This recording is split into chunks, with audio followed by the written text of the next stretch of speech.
Discover Belfast, Northern Ireland on a direct flight with Norwegian. Not only is Belfast a capital of culture, but the city also offers Michelin-star cuisine, breathtaking scenery, and a rich history. There's never been a better time to discover Northern Ireland. Book direct flights to Belfast from New York's Stewart International Airport and Providence, Boston for as little as $115 one way. Find out more at ireland.com/Belfast. Terms and conditions apply, subject to availability. Flights available through October 2018.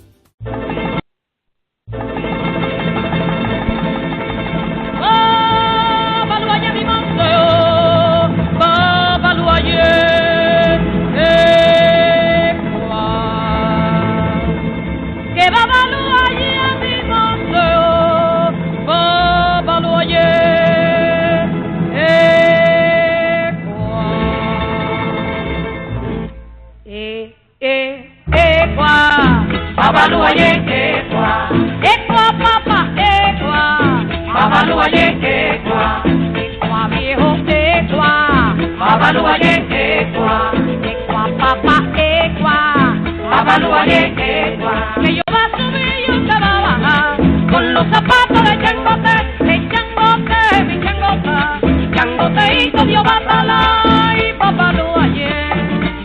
Padre mío San Lázaro, ay Padre mío Padre mío San Lázaro, ayúdanos en nombre de Dios.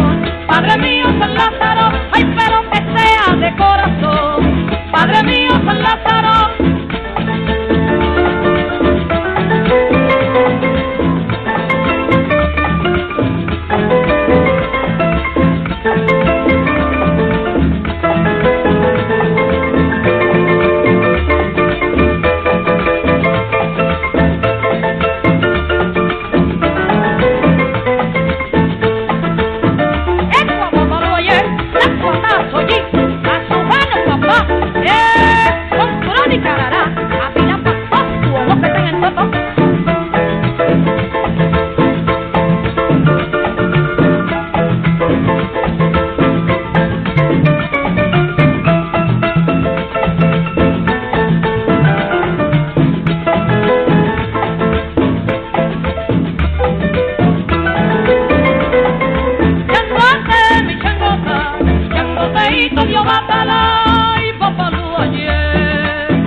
Good afternoon and good evening, and thank you for joining us for another edition of the Divination Table. I am your host, Michael Lennon, and tonight's guest, Mama Starr, Southern culture conjure woman.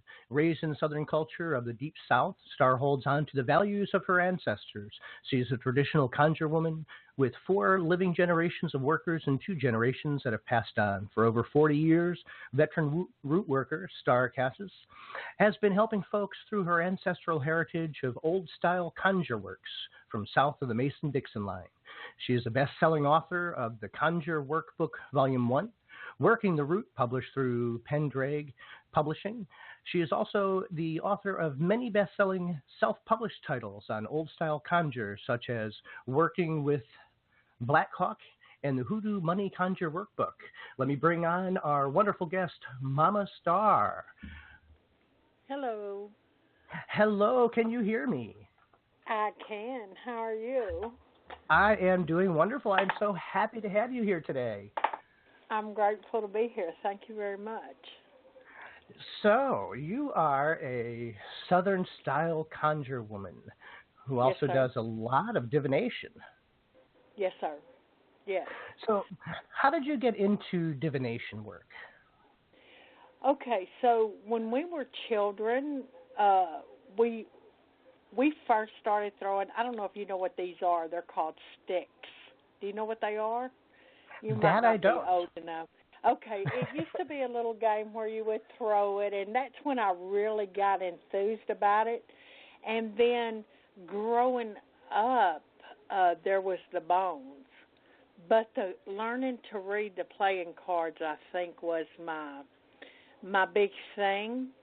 And when I was 16, and I remember this perfectly well, we remember the big things that happen in our life, of course. the big changes, Me and my cousin had went to stay with her auntie, not my aunt, but her aunt.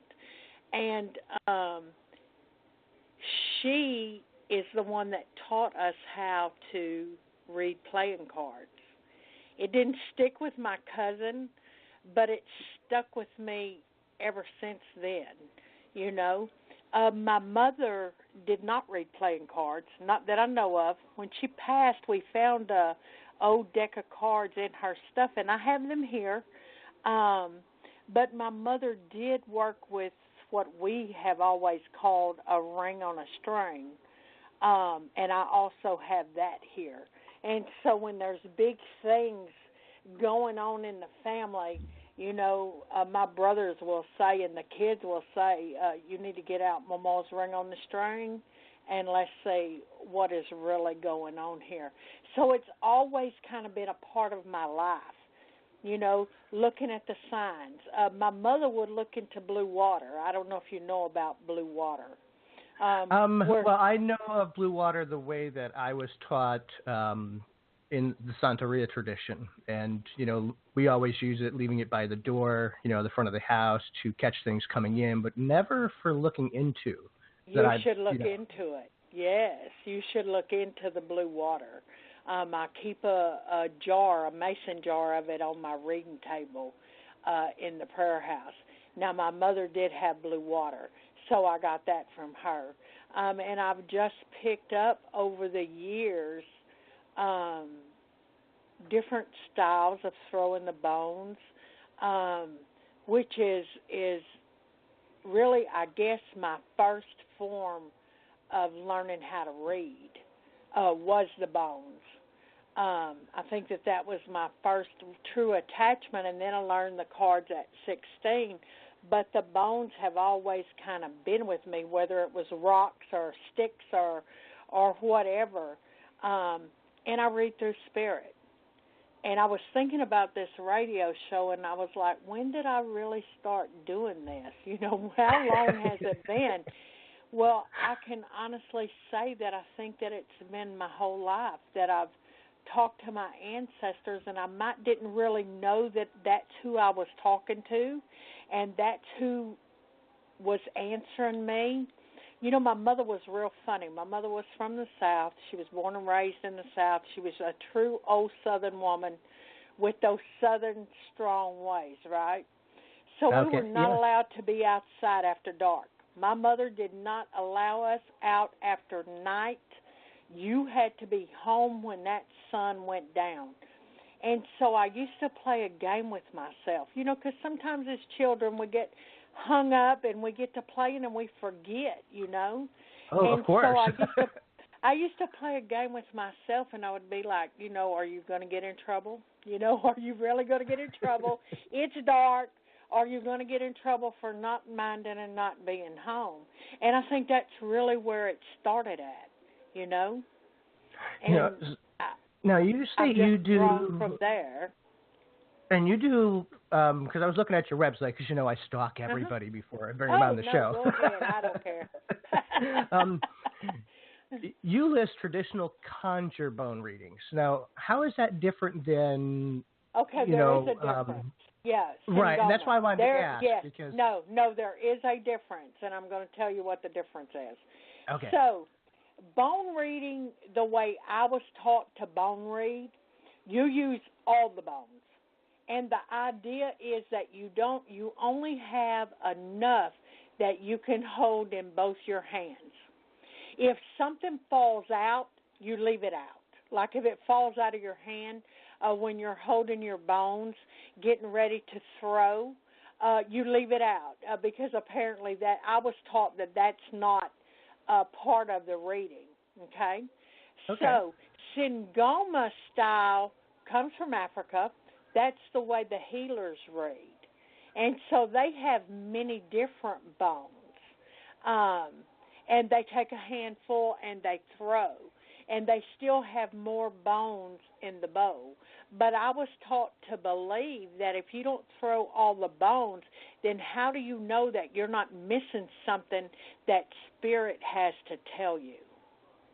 You know, I love that outlook because, you know, I have about 150 pieces in my bone set, and it's not, Oh, do you? a traditional conjure style. It's a mix of, bones and, curios, shells, different things that I picked up. Mine has many different things in it, things that people have given me. Yeah, and I think that, I've never pulled just a couple and thrown them. I've always, I have to see the big picture, so I have to throw everything because it's not about always the question that the client wants to ask, but, a lot of times it's, hey, this is what you need to know, and I can't do just a small little mini. I have to say, look, here's the big picture. Let me look at all my key pieces and see where they're falling so I can address the issues, you know. So now the conjure style bones, are they all actual bones or are they a combination of?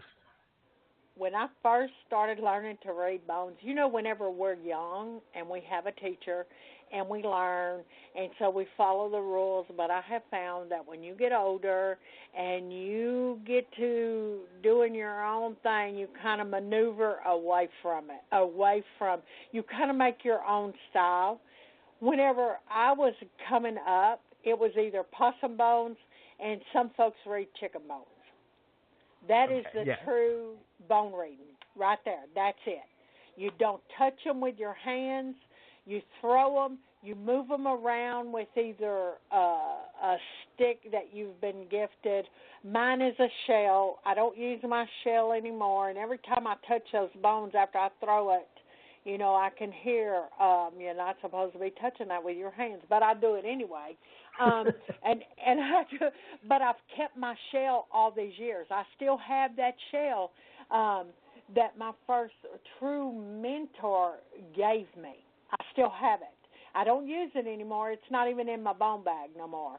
But I have it in my bedroom, and I'll keep it forever, and then one of the kids will get it. But true bone reading is possum bones or chicken bones with roots, maybe some shells, whatever it is that you find that's special to you, add it to it, you see.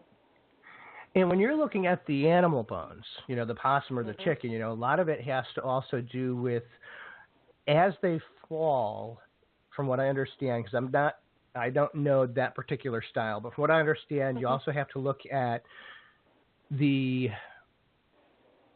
way the bones fall in reference to like the full skeletal drawing or map of the actual animal.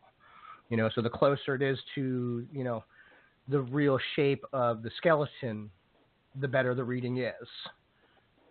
Is that correct? I was not taught to read like that, but you have to understand there are, just like there are many different root workers, there are many different types of ways to read. Like some folks are taught to look at the whole thing. They throw them, they look at them, and see, I wasn't taught to read like that.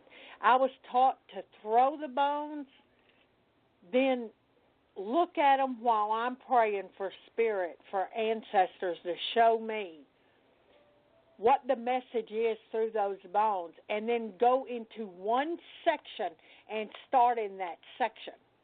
And I have learned by doing that for I don't even know how many years, that it starts to tell a story to you, you see. So when I throw the bones, I sit there for a few minutes. Whoever I'm reading for sits across from me, and I'll just watch it. Sometimes I make them nervous, but what I'm trying to get the story, right? And then I'll start in one section, and I'll talk about that part of that section, then move to the next, and then to the next, and then to the next. And then usually what I have found is that it will tell a complete story by the time you're finished. Yeah, I think if bones that makes sense to you. Oh, no, it does. Because, it's similar to what I do I borrow a lot from a lot of different traditions in reference to the bones and the bone readings with the set that I have. And of course, I have key pieces. So I have pieces for work, pieces for, jobs, people, relationships, individual pieces for people, different situations that arise. And I'll go to specific areas and I'll start with a clump around this, the clump that's around the love relationship, or, methods of distance, how far things are from each other, that are influencing, so, and I also, of course, I also read cards too. I can't read tarot to save my life, but, I have read, I have read antique Thank God cards. I'm not alone. I can't read tarot either. I tried for 15 years, God. couldn't make heads or tails of it. And I always read for probably a good 20 years. I read nothing but an 1850s deck that was similar to like the Grand Jeu Lenormand. It's instead of the astrological symbols, though, they all had plants, flowers, and they had three images and geomantic characters. And I read that intuitively most of the time that I was reading until I started getting into the regular Lenormands, the T cards, the soul cards. I got so many damn cards now, I don't know what to do with them. But the minute I landed with my bone set, it was like a completely different feeling. I think it was like the most free-flowing, once I got it, it was like, wow, this is the most free-flowing thing I've ever used. It's extremely personal. It's very intuitive. Once I was able to pull myself out of my linear thought to be able to see three dimensions, because that's what I look at when I throw the bones. It's like, for me, it's a three-dimensional roadmap, of pieces touching other pieces or buried underneath other pieces. And, it made sense when somebody said it's like peeling back the layers of an onion. And I didn't realize when they said it, it clicked that, what I had been doing was using a porcupine quill, lifting pieces up so I could see what was underneath them. And it didn't really dawn on me that what I was actually doing was peeling back layers to get to what was underneath. So I'm curious, did someone teach you not to touch them with your with your fingers, or did you just automatically feel that you should use that quill to move them around? Kind of both. I've read a lot of Michelle Jackson's works, her blog, her book. I love Michelle. She's fabulous. I've read books on, from a couple of other authors, and, they mention, use something other than your hands. And I had no problem with that because, sometimes I get little shakes on the hands because I have a little bit of nerve issues with my fingers. So I use that to lift things up. But I've always felt also when I started doing that was the preferred method that at least my ancestors wanted me to use. Yeah, because I think that's the way I was taught, not to touch the bones. I touch them now, and I have probably for the last 15, 20 years. But I was taught not to use my shell to move them around. So I was just curious. It sounds like you read through spirit rather than trying to read the bones themselves. I kind of I think I do both. I'm very intuitive. I do a lot of work with my ancestors. I do a lot of communication with them. But I'm also a very symbolic diviner, too, by nature. So I could read tarot cards, but I would not be reading them traditionally as people that read them would do. I would read them intuitive, as I have always done, looking at symbols and colors and shapes. And, each of those things have certain meanings. So when I look at bones, I still have pieces that are very symbolic, and the symbolism that they represent or the meanings that they hold. So I can do both combined together during the reading, to say, okay, well, I want to look at the relationship area. So I'm going to go to, a charm that is two hearts that are together. and I'll see where in relationship the two people pieces are located and what's in between them or what's on top or covering them. But Spirit always interjects and says, hey, here's some deep information regarding this particular area. So, it starts out with symbolic divination for me, and Spirit always interjects, and they say, hey, this is what I feel this is really about, So for me, it's a combination because I've always been, a symbolic reader for the most part, whether it's tea cards, tea leaves, it's all about the shapes, the lines, the otherworldly maps that you see. Right. And I find, one of these days I do want to learn how to do, to read just the bones, just like the possum bones or just the chicken bones. I don't think that it would be hard for you to do it, son, because you're in tune with your ancestors already. All you simply have to do is get your bones, give them to your ancestors, petition them to speak through those bones where you can understand what they're telling you plain and clear. And sometimes they're kind of tricky, They'll let you know what they're trying to say, but they don't always make it plain and clear. So I've learned over the years to throw that in there with my petition. When I'm petitioning them. And I think that you would be fabulous reading the bones, because I don't know if you listening to you speak, if you realize this or not, but I think that you truly do already read through your ancestors. Oh, I do. I'm also, aside from, reading cards, bones, I'm also a medium. I've done mediumistic work. I've worked in, botanicas. We've done misas, and Spirit has come down. Okay. So it's been one of those things that I've been conditioned and trained, to do over the years. It's a blessing. And it is. Sometimes it's not, Yeah, I've had to learn. It's not. I've had to learn over the years to put up, I'll call them rules and limitations and boundaries for my ancestors, saying, look, I only work between these hours. I only work in these particular locations. You don't bother me when I'm asleep. You don't bother me in the bathroom. You don't bother me when I'm in the pool, unless it's something like life-altering or major that I need to know. So I get them onto like a schedule so they know when they can speak to me, when they can't speak to me. It's like turning the light switch on and off. Yep. It took me a long time to understand that. It did me as well. I tried to run, from my gift, but you're not going to run from it. They're going to keep putting things in front of you that is going to get your attention, and you're going to have to stand up and pay attention to your gift. Sometimes it might not really be a gift. You might not feel like it's a gift. And I was like that for a long time until finally I was like in my 20s, and when I started reading for people, for folks professionally whenever I was around 24 or 25, that's when I made my mind up. I was like, if I'm supposed to be doing this, I'm going to do it. This is what I have to do. And so I've tried to grow from there, and do what I'm supposed to be doing.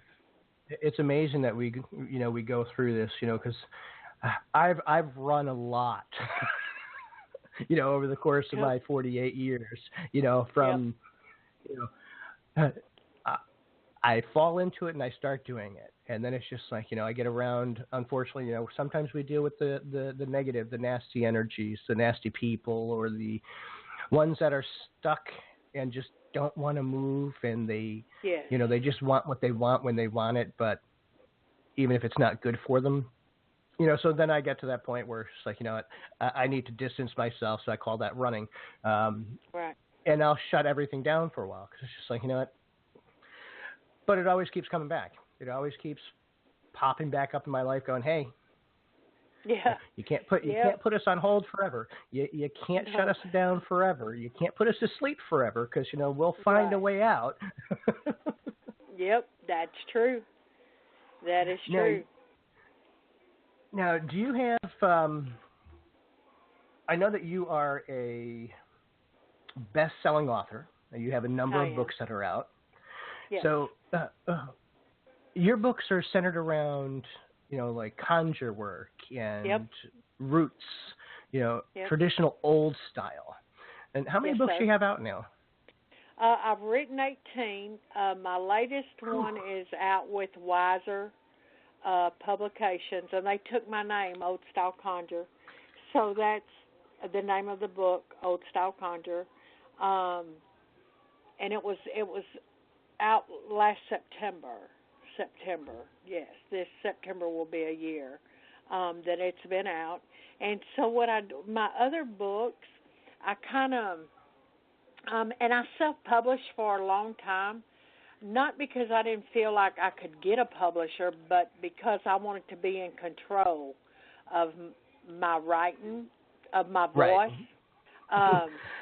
I don't speak perfect English, and I write the way I talk, and I'm not ashamed of my vocabulary or anything about me, because to be ashamed of anything would be ashamed of my ancestors, which I am absolutely not, right? And so then Peter Padden came along, and I love Peter. May his spirit always rise in power. And so I did the workbook and my deck of cards and let him publish it.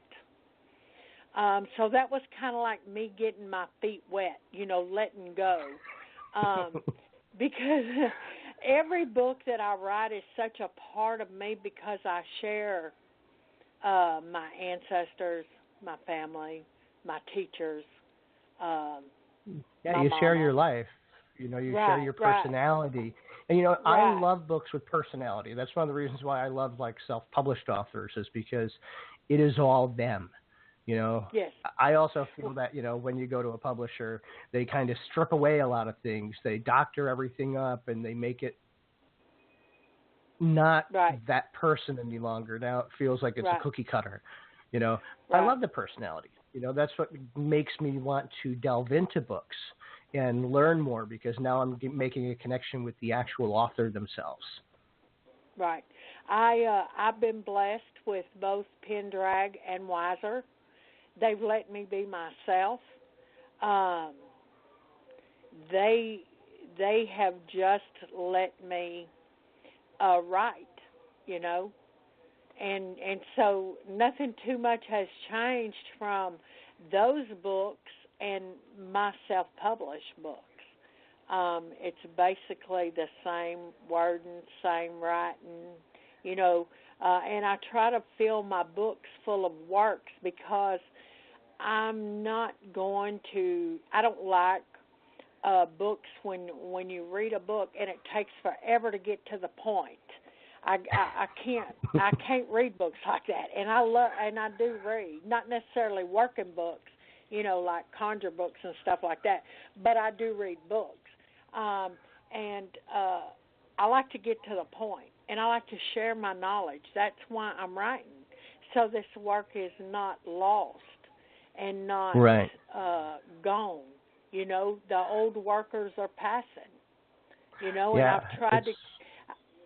I've tried to keep this work as pure as I can. Times change, so that means that things change. You can no longer take a mason jar filled with stuff and go chunk it on somebody's front door stoop and bust it like you used to could. You see? You can't go around folks' yard. Right? Well, yeah. But you can't, you shouldn't. I'm not saying you should, y'all. No, you shouldn't, And it's so times change, so therefore the tricks change. But that's why they're called tricks, you see. Yes. I'm just an old country woman, and I really am.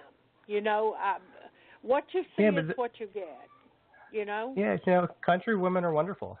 My grandma was a country woman, up in Vermont, and she lived in a, she lived on a farm for a while. A lot of my family were, farmers back in the day, and it was one of those things. Just like I still have great ties to, country, being out in the country.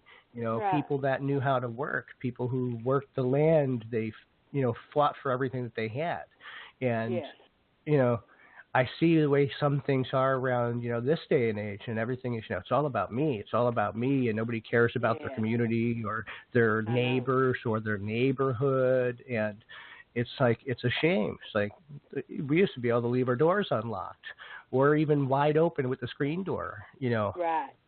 in you there. Can't do that no more. No, because that's like an open invitation for somebody to just break in, and it's like everything has changed so dramatically. Even from when I was a kid. I'm only 48, and it's like I got a security system on my house, cameras on my house. It's like I never had to have any of that growing up. No. No, you didn't have to, because it wasn't the world that it is today. People do not respect other folks' privacy or their homes or anything else. And without respect, then you don't have nothing. You've got a bunch of chaos. And I don't think parents are teaching their children, like I was taught. You mind your own business, tend to your own door stoop. Don't worry about what Dick and Jane and John is doing around the corner. You mind you. If you're minding you, you don't have time to go mind their business. And that's how I was raised, and that's how I've raised my kids, and that's how we live. I don't worry about what's going on outside of my yard, because that's not my yard. Right. And that's the same thing that, I was taught growing up. We were taught to respect our neighbors, our friends. We were taught to respect our elders. We were taught to, look out for one another. If somebody's going away, we'd keep an eye on somebody's house. If we see things out of the ordinary, we speak up. We let people know. And nowadays I see people that just sit there and watch something happen and just walk right by. And it's like, and won't lift a finger. Yeah, and it's sad, because the state of the world the way it is, and especially in the U.S. the way everything has been going now. I mean, everything is just like it's fallen to a big, huge, worse pile of crap. Yes, I agree. I agree with that, and that's why this work, this conjure work, root work, whatever you want to call it, that's why it is so important. Folks, some folks will say, well, y'all don't have no rules to follow. Y'all think y'all can just do whatever. That is absolutely not true. We do have rules to follow, and the rule is that if the work is justified, then you can do the work, Right, and if it's not justified, then you leave it alone. Right. That's exactly right, because nothing is free in this life, and everything costs, and that's a fact. That's just the facts of life. And so if you do something to someone and it's unjustified, and they're smart enough to do a reversal work or do a cleansing work or go to their ancestors and petition and ask that be cleaned off, you're going to get hit with your own work. If it is justified, I don't think that it goes anywhere. I think that it just sticks where it's at until they clean it off. I don't know for sure. I'm not a spirit. I don't know. But I think that would be how it would work. But unjustified works are going to go set right back where they came from. The power is going to go back where it came from. It has no other choice. Well, because you're the one that sent it, and you sent it with the wrong intentions. You sent it with, whether it's the anger or the hostility or the revenge or whatever the case is. I believe partially in karma, but I also believe that, sometimes karma needs a little lift or a little boost. Right. Sometimes, I didn't understand that concept for a while, but, some of the folks that I hang out with have taught me, over the years, the difference in what I do and what other folks do. But I'm always going to stick with what I know, you know? Yeah. And I truly believe that if I throw them bones or I lay them cards out, you know, and I didn't do anything to deserve whatever is going on, I'm sure going to go to my ancestors and petition them to clean it up. And, you know, one thing I was taught as a young worker is to never call nobody's name out because you don't know. You don't know. There's some tricky old workers out there. You know, they'll smile in your face and teach y'all, and the next minute they may have your butt nailed up against the wall, you know? That's why this is called tricks. That's why it's called, you know, conjure work. That's why it's called laying down roots, because that's what it is. Yeah. One of these days I'll learn more about, you know, conjure and root work. You know, I do most of what I do is, you know, ancestral magic. I do, you know, I work with my ancestors. I have, you know, I'm also initiated as a Hungan in Haitian Vodou. So, you know, I have other things that I work, but for the most part, most of the stuff I do is with my ancestors. You know, I cleanse with my ancestors. I do candles. I, you know, do work with my ancestors. And for the most part, you know, unless it's something, you know, really large, you can't beat them. You cannot beat your ancestors. They have our best at heart, you know. They want the best for us. My mother, bless her soul, she taught us that. There's nothing like your blood, you know, nothing like your ancestors to support you and uplift you when nobody else will. They always will. Yeah. Well, they have your best interest in heart. You know, they are your blood. You know, there's a saying that, you know, people say, you know, God comes first and then your ancestors and then everybody else after that. Yeah. You know, and that's the way it is in our family. Yep. You know, and that's the way it is in my family. It's like, you know, God's job is really not to answer most of the time. No. You know, He's done all of His work. He's created the world. He's created all life on this planet. You know, He's given us light, given us water. He's given us all that we need. When we really need answers, though, we go to our spirits, our ancestors, or, you know, the Loa or the Orisha or, you know, whatever other spirits people work with. Right. That's where we go for our answers. That's where we go. They're the intermediaries between God and us and, you know, between the worlds. You know, they are in that spirit realm where they can travel from one place to another in the blink of an eye. Yes.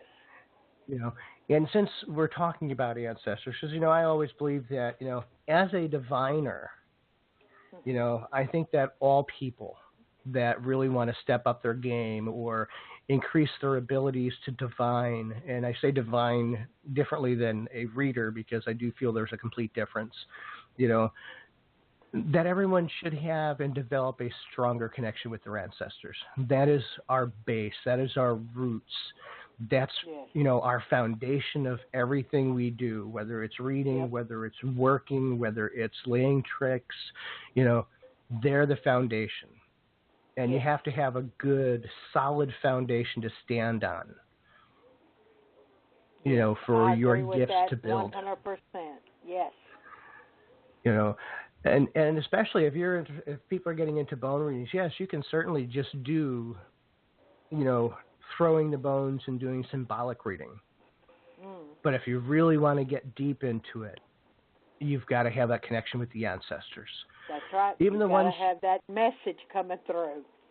Even the ones you don't like. And, you know, you mentioned it earlier in the show that, you know, when you first started, you didn't realize that you were talking to your ancestors and that your ancestors were giving you. Yeah, you know, you were getting the messages, you were just not sure where they were coming from. Correct. And, you know, when we realize where they come from, that's when our gifts start to heighten because now we know what we're calling. We know who we're calling on. You know, we know who we're building this relationship with. And then it gets stronger. Yes.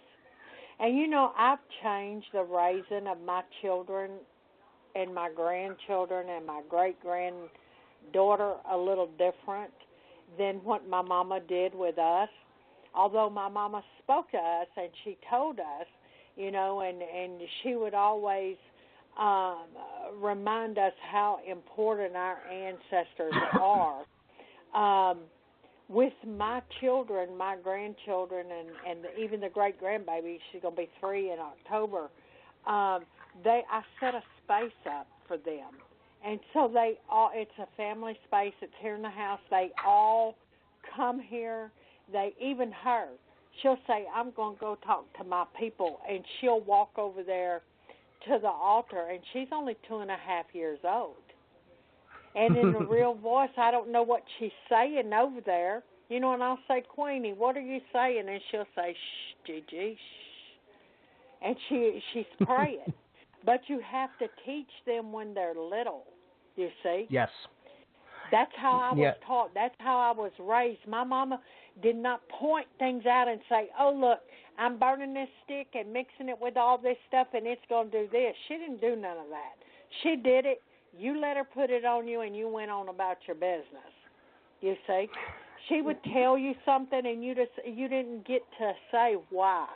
Why are we doing this? No, you didn't. You just did it, and it stuck with you. But I tried something different with mine because I want this work to carry on. I want our culture, and this is our culture. This is our heritage. And I want it to live on, and I want it to be as right as possible, you know? Yeah, because we can't have, you know, these cultures, you know, end. We can't have these works stop.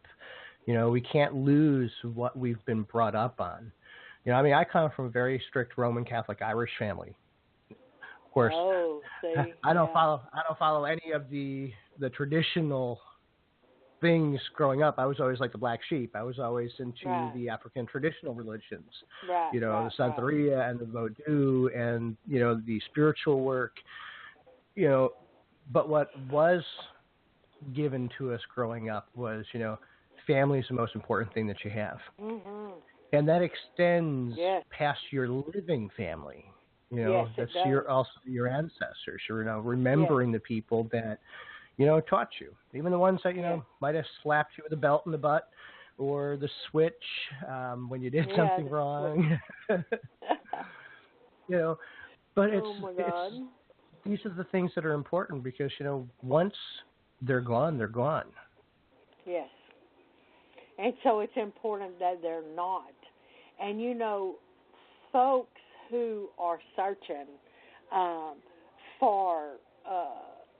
to understand root work, conjure work, I have found who are outside of the culture, most of the times they never really understand the culture itself because that is something that you grow up with.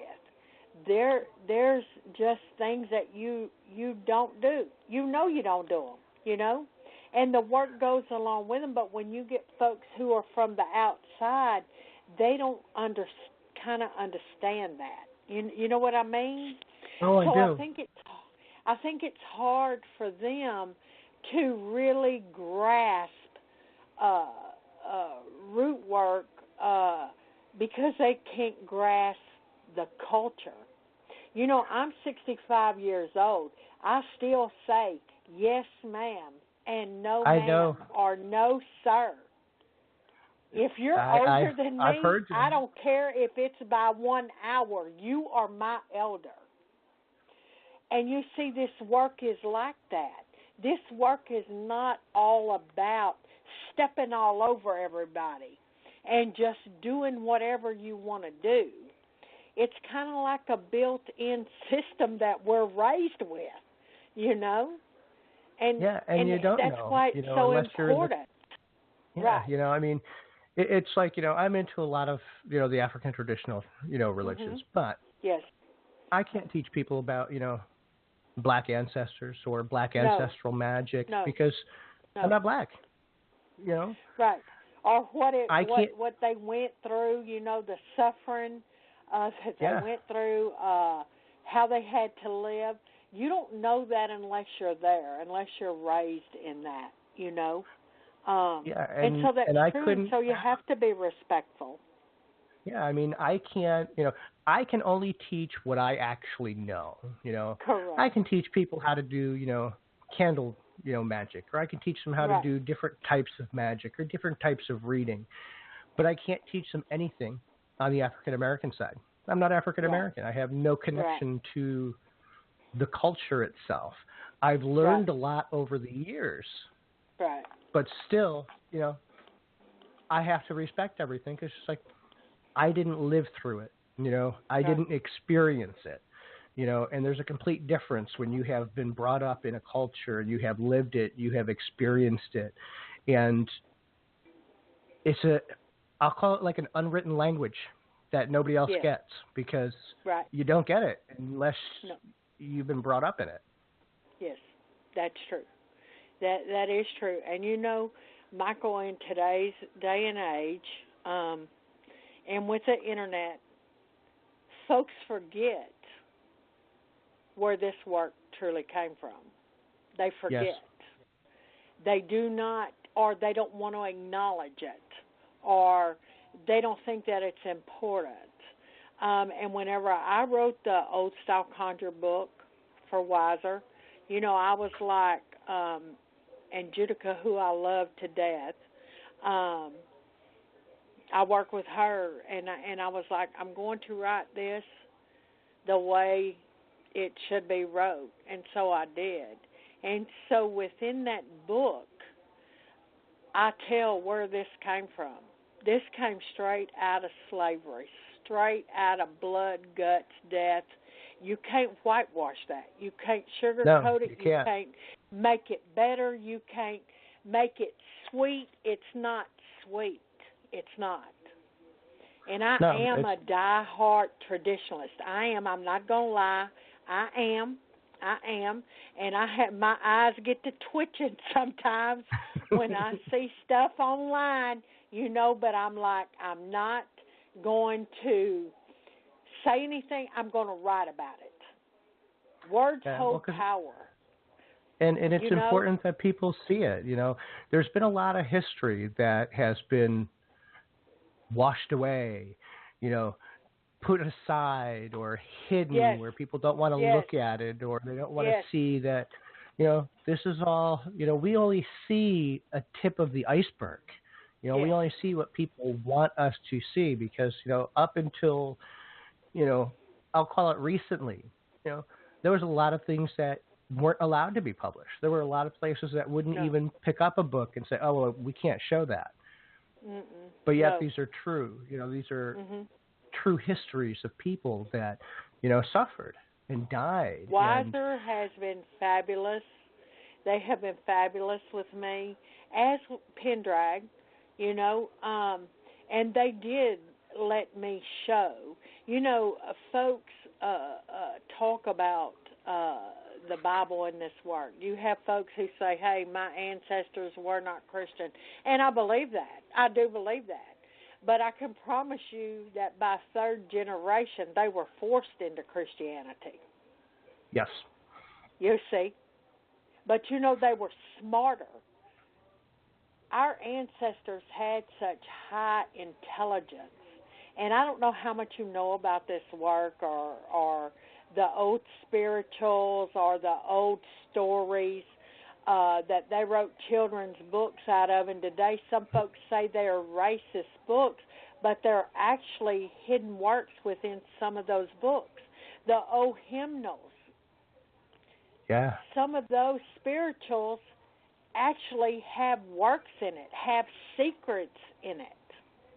You see? Because the ancestors knew that, and they couldn't read and write. If they could have read and write, just imagine what they would have did. They did all this by memory. You see? Yeah, and they made it through everything. Like, yes, they did. In our culture, you know, people struggle with so many different things, you know, and there's a lot that goes on that we take personal and that we sit there, it's like, oh my God, this is the worst thing that could ever happen. And we sit and we think, and it's just like, it's really not the worst thing that could happen to us. The worst has already happened. The worst isn't, now it's currently happening again, in our culture. But we get stuck on the me, and we forget about, all the things that have already taken place, all the people that have bled and died to try and get us to where we should be. Yeah. And they don't want to acknowledge it. They don't want to look at it, because it's ugly. No, they don't. Yeah. And it is ugly. But to forget about it is to let it repeat itself. Yeah, and we can't let it repeat itself, and we can't forget about it. We can't act like it didn't happen, because it did. No, Michael, and any time I do what I do for my mama, for my granddaddy, and for my great-grandma. They couldn't be themselves. They lived in a world where you just shut up and went along with the flow. I don't live in that world. I'm going to talk. I'm going to talk about this culture. I'm going to talk about the suffering and stuff that my ancestors went through. I'm going to talk about it, and I'm going to try to keep it up front and personal so folks don't forget. And folks don't just think that this work is something to be made $1 off of. You know what I mean? Yeah. Because none of us get rich. Not. Right. None of us get rich doing this work, No. Not if you're truly into the work for the work. No matter if you're a root worker, a witch, or whatever it is that you do in your life, if you're truly into it for the people, you ain't going to get rich. You're not going to get rich off of this work. It's part of what I would consider to be, it's our life mission. It's our destiny. It's part of who we are, Yes. And one of the reasons why, I love doing this show and why I do this show is, to highlight the cultures, not just divination, but, from all the cultures, from all the areas of life, from, one continent to another, from one tradition to another, the good, the bad, the ugly, because I want it to all show. And I support my communities, 100%. Yeah. And that's I fabulous. blend, I've started off this show, wanting it to be all about divination. And there's a lot of divination in it. But, as it has been aging, it's been like, what?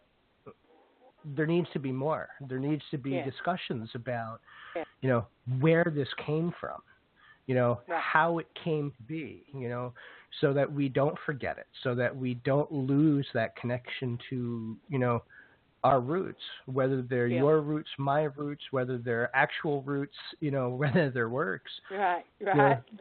These are all things that are important. It all goes together.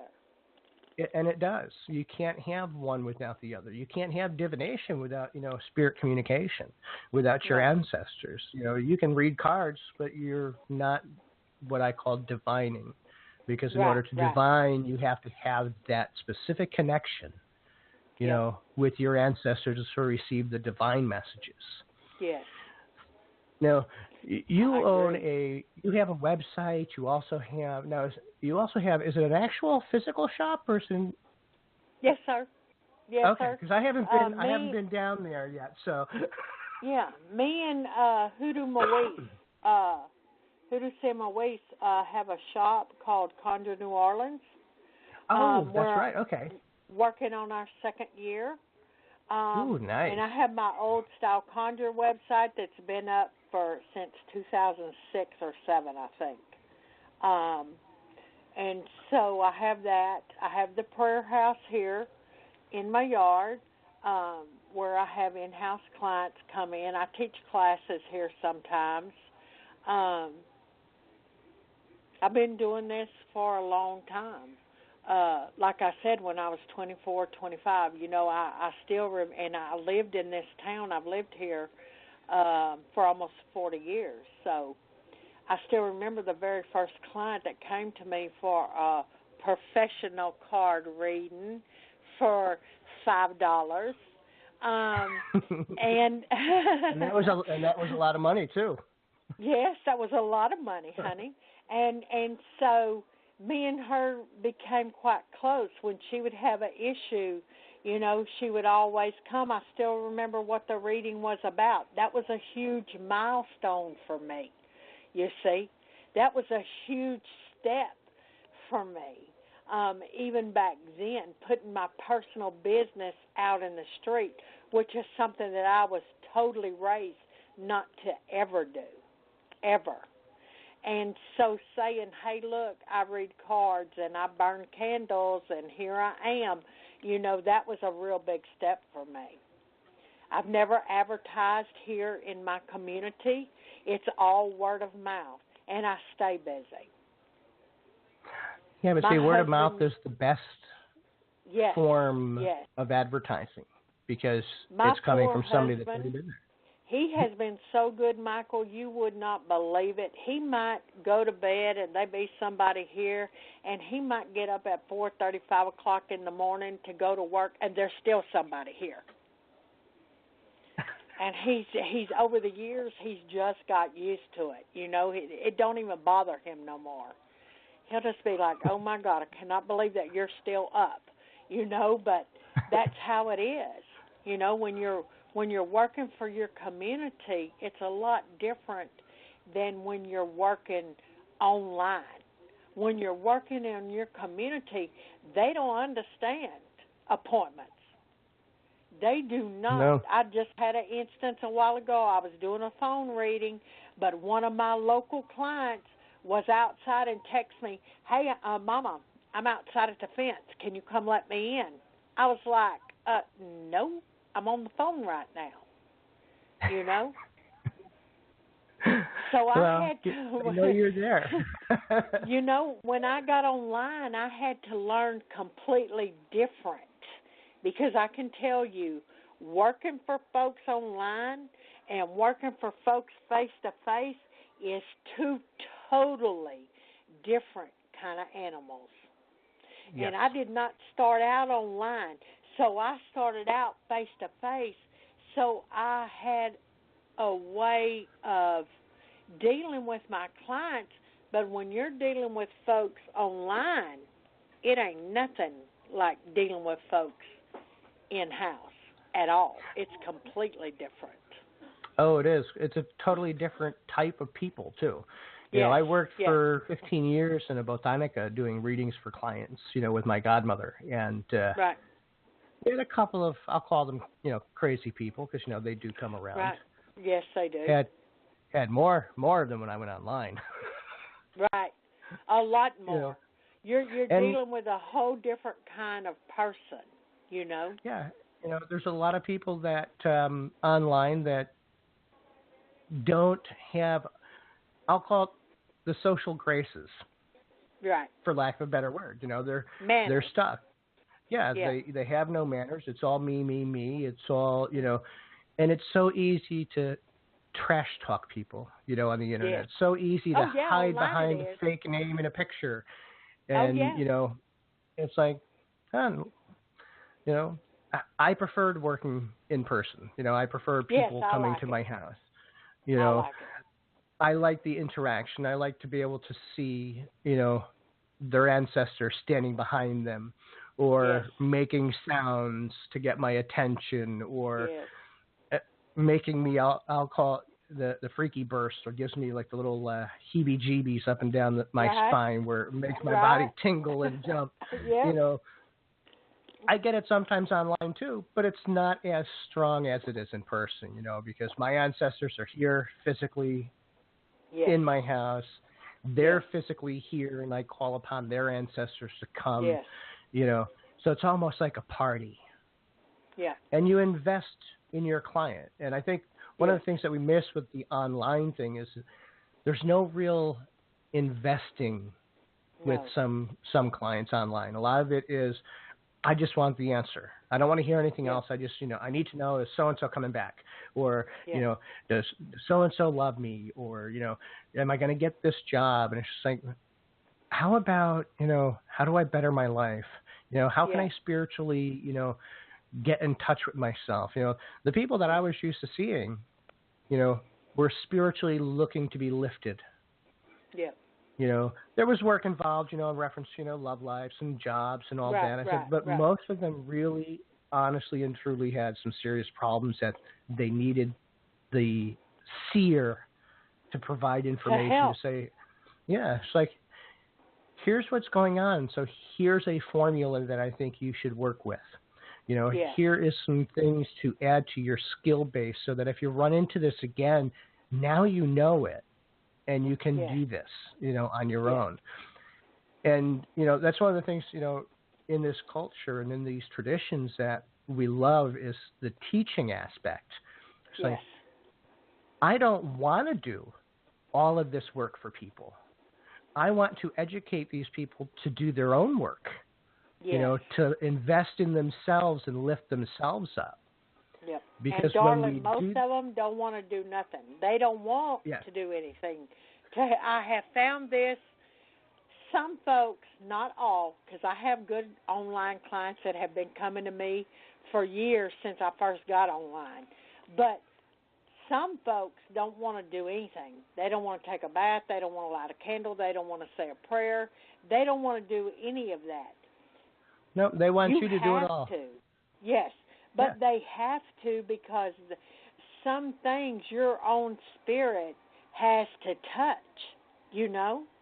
Yeah. I had a client once that was having issues with their love life, their family, their, husband-wife relationship. And, when I was doing the reading for them, it came up that, she really neglects her husband a lot. But then turns it around on him. So she wanted work. She wanted me to do work to try and bring them back together, soften the relationship up so they could rebuild. Yeah. So I agreed to do the work. But I told her, I said, but this is the problem. I said, this is what you're going to have to do. You're going to have to take this work and you're going to have to plant it in a plant inside your house. And you are going to have to water that plant every day. You're going to have to talk to that plant every day. You're going to have to nurture that plant. Wash the leaves of that plant. I said, and you are going to have to treat that plant like the living entity that it is. And she didn't understand why I was making her do all of this. Because by doing that, it also started prepping her to start doing the same thing for her husband, to start paying more attention to him, to start, lifting him up, to start nurturing him and the relationship. And she didn't get it for the longest time, and the plant would die. I would redo the work. She would go back home with another plant. She would start the work. Eventually, it sunk in. And eventually things started lifting up for both of them, and the relationship got stronger. She no longer actually needed the plant at that point, but she still kept doing the work because she realized what it was actually doing. Yes. It wasn't about taking care of a plant. No. Your relationship is right here, and it starts in your home. It starts with the love, the nurture, the caring, the talking, the sweet whispers, that transposes or transponds onto, the partner in your love life. It teaches you without telling you, this is what you need to do for your relationship. It teaches it in a different way. And once they get it, it's a beautiful thing because once they get it, they understand that, I could have easily sat there and told you, hey, this is what you need to do to fix your relationship. Right. But chances are is most people aren't going to hear everything I tell them because it's not always my fault. No. So, and some people have lessons that we need to learn, so we don't always tell you what you want to hear, but we do tell you what you need to hear. We do prescribe you things that you need in your life. You may not understand why, and it's okay to ask, why.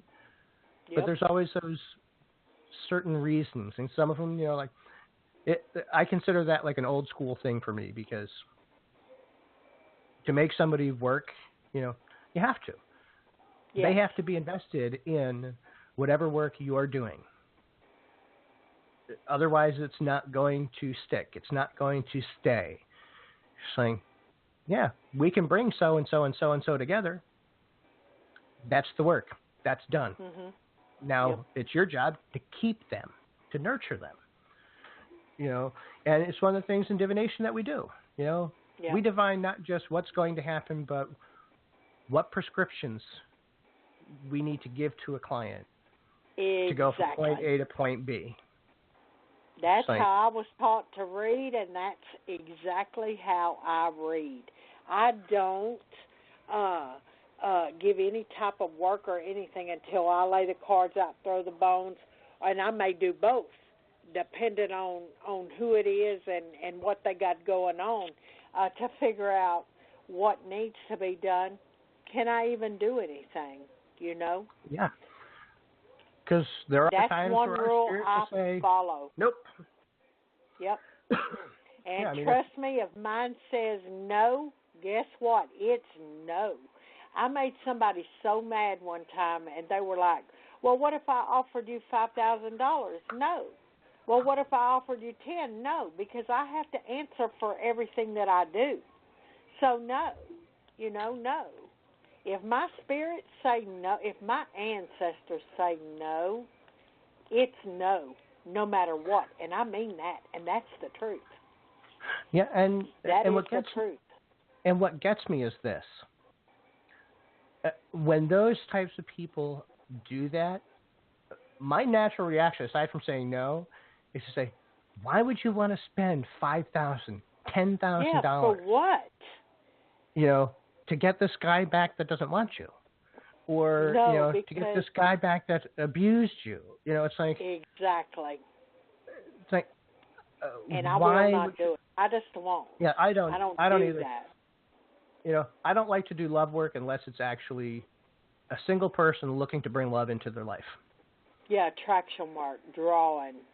That's one of my favorite. That's one of my favorite works too. Is attraction, whether it be a new job, a person in your life, and then I do the work the way my mama, she used to tell us, like, if you had a issue going on, let's say with a partner, like I did with my two older children's father many, many, many years ago, and my mother, she told me, you sit down and you make a list, and you draw a line down the center of that, and you're going to put the good qualities and you're going to put the bad qualities. If the bad outweigh the good, then you got to cut it loose and let it go, because nothing's going to change.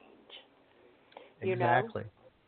And so I did that, and she had me do that every single day and burn the bad and blow it out, blow the ash out in the yard.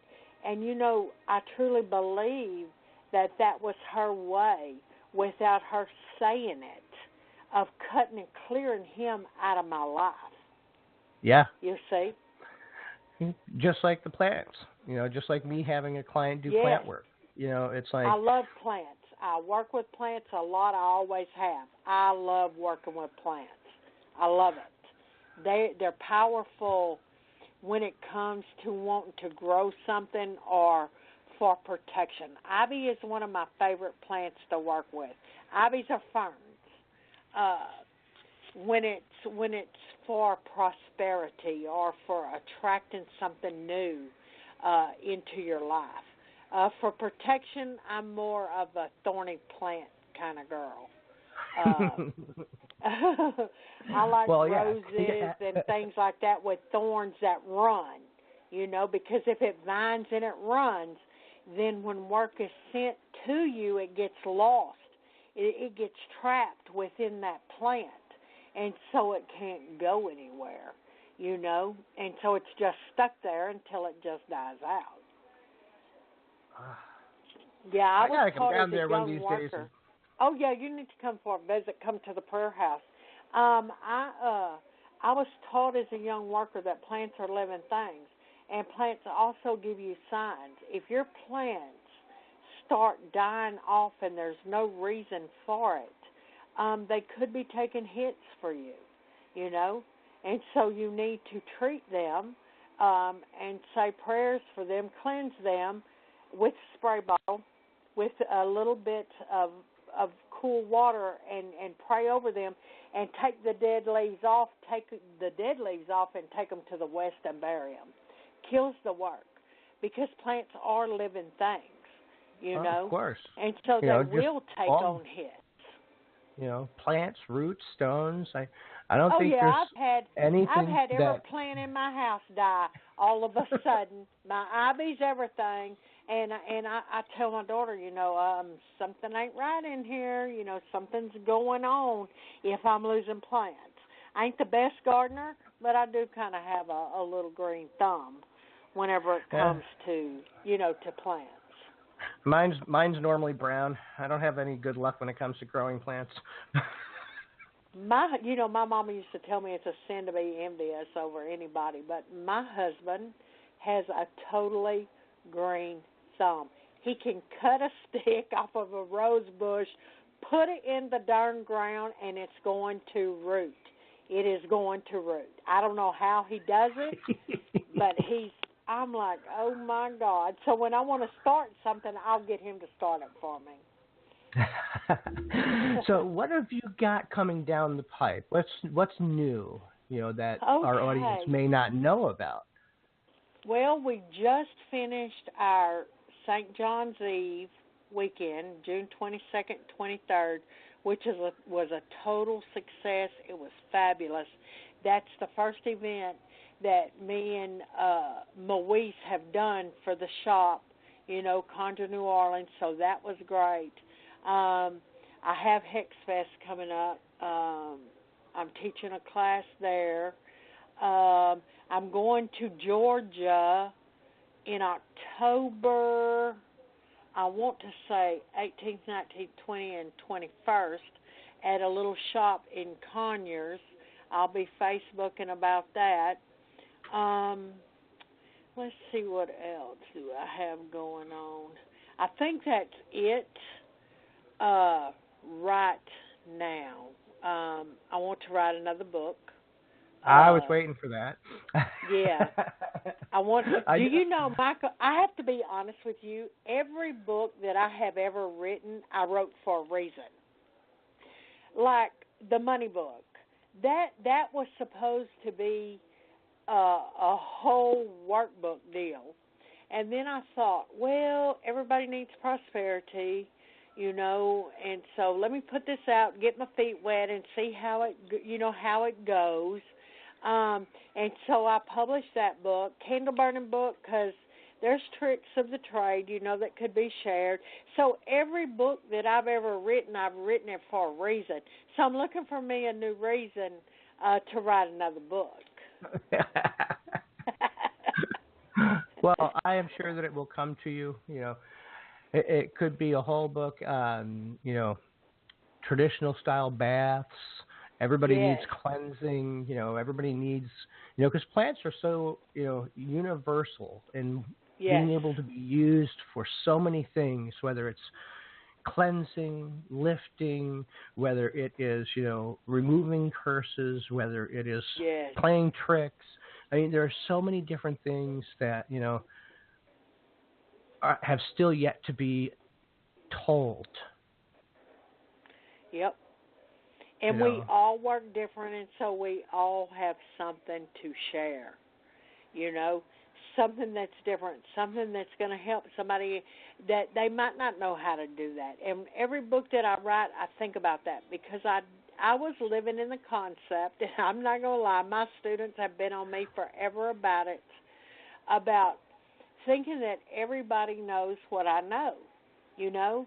And my students have got on to me for years, and they're like, not everybody knows what you know, so you can't assume that. But I was real bad about that, you know, and so I wouldn't write about it or talk about it, you know, teach about it, whatever. But I've kind of opened up, and I do understand now that they may know something, but it might not be exactly what I know. So sharing is always good. you know. And it keeps the traditions alive. You know, it's one of those things that even if we think something might be out there, it's never the same. You know, there's always a trick around it. There's always a new angle on it. There's always something that, you know, is family specific, you know, just with your family, your ancestors, the way that you were raised, you know, the culture and the area that you come from. You know, so and that is what's most important to me, is keeping this culture alive and honoring my ancestors, and that is what I have raised my children to do. I have raised my children, my grandchildren, and my great-grandbaby. She's going to be 3 in October, and that is a hot mess. She is a hot mess, but she's learning. You know, when we did our event, the St. John's event, we gave away gift bags. And so I wanted to do something special. So I made some dollies for the gift bags for our VIPs and for our presenters. Well, she was here, and my daughter, who is her mama, was here. And so she was like, oh, Gigi, I'm praying over this. I'm speaking over this. So she knew. Nobody told her to do it, but she knew by watching that those dollies had to be prayed over and spoke over. You see? And a lot of people, you know, I think forget, or maybe they take for granted, that one of the most powerful learning tools that we have within these traditions and cultures is just sitting and watching. Yes. Don't ask questions. That's how I learn. That's how I learn what I know, you know. My godmother, when I first started working with her, and I first became part of her Elay, and I was working with her in the Botanica, many times in the beginning, because you know, I'm a Scorpio. You know, we ask questions about everything. The number of times G baby is a Scorpio. I'm learning, y'all. She is a Scorpio. Yes. And the number of times my godmother would sit there and tell me, "Shut up, just watch, just watch, just listen." She goes, "You don't have to ask anything." She goes, "It'll come." She goes, "You'll learn the most by just watching." And at first I was just like, well, why can't I ask questions? Right. But I realized that by just watching, I was seeing all the nuances. I was seeing all the little things that I may have missed by opening up my mouth or asking questions or interjecting or interrupting. Yes. A natural, consistent flow of work from beginning to end, you know, and it does get instilled upon you. And it's wonderful to see you raising kids, you know, in the traditions from a very young age, because, you know, they're going to carry it with them through their entire life. It will become, it's part of who they are. You know, it's not like finding yourself, you know, when you're in your late teens or you're in your 20s and you're on that search for, you know, well, who am I? They already know. Yes. Yes, you know, and they've everyone been raised like that. And, you know, my kids, my 2 oldest kids, remember my mother, you know, and they remember things that I forgot. You know, they'll do something and I'll be like, or say something and I'll be like, where'd you hear that from? Well, my mama, of course, you know. So, and my daughter is, you know, one of the worst. She remembers everything about my mama, every story she ever told her, every lesson, you know. And so it's like and I've watched her with her own grandbaby, and she's doing the same thing with her that my mama did with her, you know. So it is passing it on. And it is keeping it alive, incredible. You know. Yeah, because we can't let any of these die. You know, we can't let any of the stories die. No. You know. And, you know, I grew up on stories, so I am a storyteller at heart. Any lesson that, and I do this with my students, and they'll be like, oh, a story's coming, because that's how I learned, was through stories. Lessons are in stories, you know. Stories and songs, I mean, songs, prayers, I mean, you name it, you know. Yes. I've always learned the best in songs. and in prayers. And, I can't, even though I have tried learning Spanish, I can't speak it to hold a conversation to save my life. Yeah, but I can sing. Spanish either. There are songs I can sing in Spanish without a problem. Oh, really? Yeah, I can't speak Spanish either. My but tongue it's funny just because doesn't move right. One of my learning tools has always been music. Right. And song. So I want to give a shout out. We had a couple people in our chat room. We had LaShonda. We also had Friendly Fox 45. We also wanted to make mention of, the Mile High Conjure Gala, which is coming up in September, the 29th and the 30th. It is going to be a phenomenal couple of days of workshops with some wonderful people teaching about conjure and hoodoo and magic. You can find out information on conjuregala.com. They're going to have people like, Loretta Lisma, Candelo Cambisa, Elaine Bryan, and Beverly Smith, Professor Ames, as well as Professor Porterfield, Ambrosine Legree, as well as Michelle Jackson, Michael Cardenas, Hoodoo Senmoys, and Miss Ada, who is also going to be there. So September 29th and the 30th, you can find out information on conjuregala.com. That's coming up in September. Also look out for, it's 12 o'clock somewhere on Spreaker.com with host Candelo Cambisa. You can look for him on, it's 12 o'clock somewhere right on Spreaker.com. How do our wonderful audience members get a hold of you should they want to have a reading or if they're looking for products? How do they reach out to you? They can go to oldstyleconjure.com. They can reach me on Facebook, Starr Casas on Facebook. I'm on Amazon. The books are on Amazon. And then, of course, at Conjure New Orleans at 506 Dumaine in New Orleans, Louisiana. See, I'm going to have to get down there one of these days next year. Hopefully I get everything in place to come down and visit y'all down there because, some beautiful, wonderful people. Oh, yeah.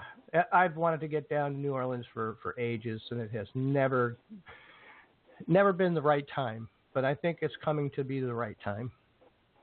There you go. You come see us. I'm proud of our store. Me and Louise worked hard on that store to get the store up and going. That's hard work anytime you're doing a brick and mortar to start off with. Oh, yes. But we have really worked hard, Michael, for folks to feel at home when they come in that store. For them to feel at home and feel like they're wanted there and like they can ask a question if they need help. And I think we've achieved that. And it's important because if you don't take care of your people, then after a while you're not going to have anything. Your customers and your clients make you. I mean, really, they do. And so it's real important. Yeah, I mean, I've been in a lot of shops that, you walk in, you get that instant heebie-jeebie, you want to get the heck out of there feeling. Yeah.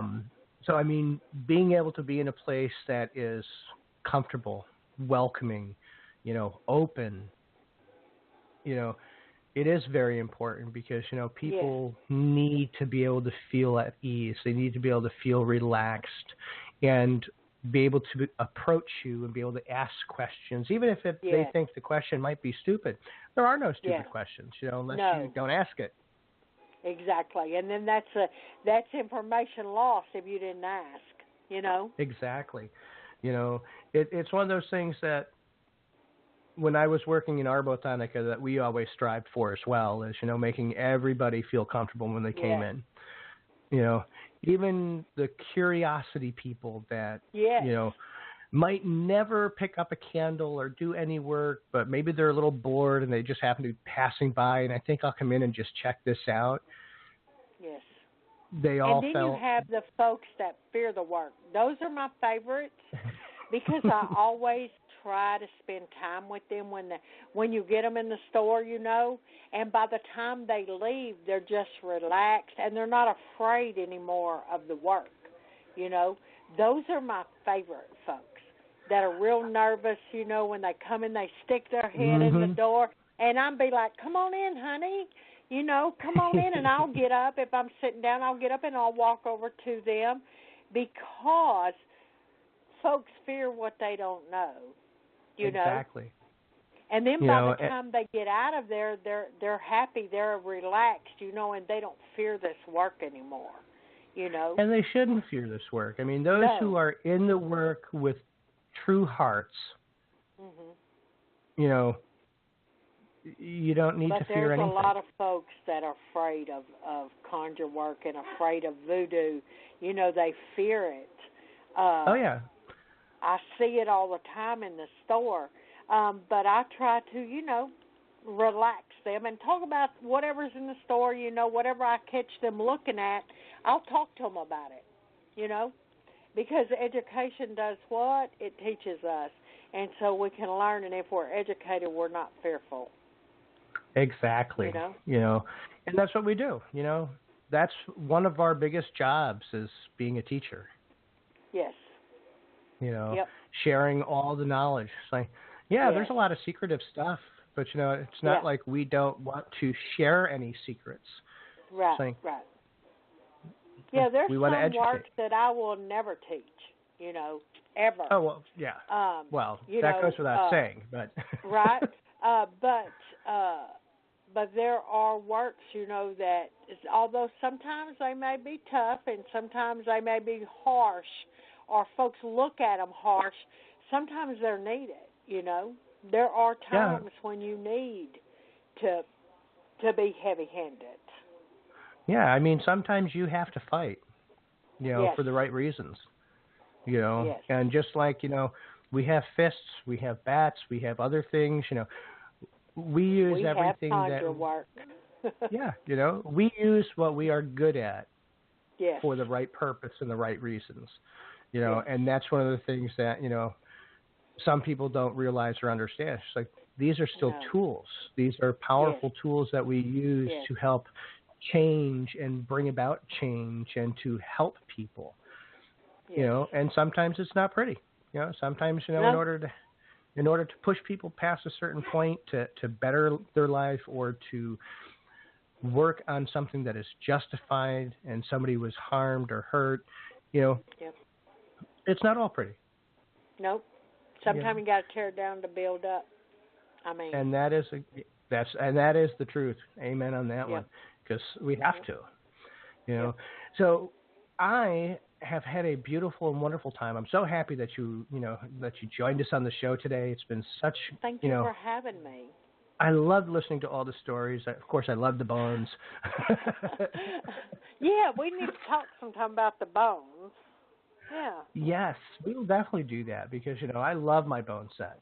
And as soon as things calm down a little bit family-wise, you know, I'll have more time to start spending again with them. It's been a little on the hectic side, as you know.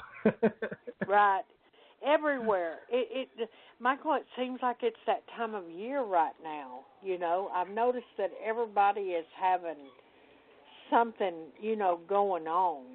I don't know what it is because I'm not into astrology. That's not one of my learning tools. You know, I never learned about it. Me neither. But, right, I know about the growing of the moon. You plant and you cut your hair if you want it to grow. And when the moon's going down, don't plant because nothing's going to grow. And if you don't want your hair to grow, then cut it. You know, that's about my extent. But I just think that it's something going on because a lot of folks are having, you know, some issues, it seems like. Yeah, it was like somebody mentioned that there were several, like, retrogrades happening at one time, and I was like, well, I don't know about that. Okay.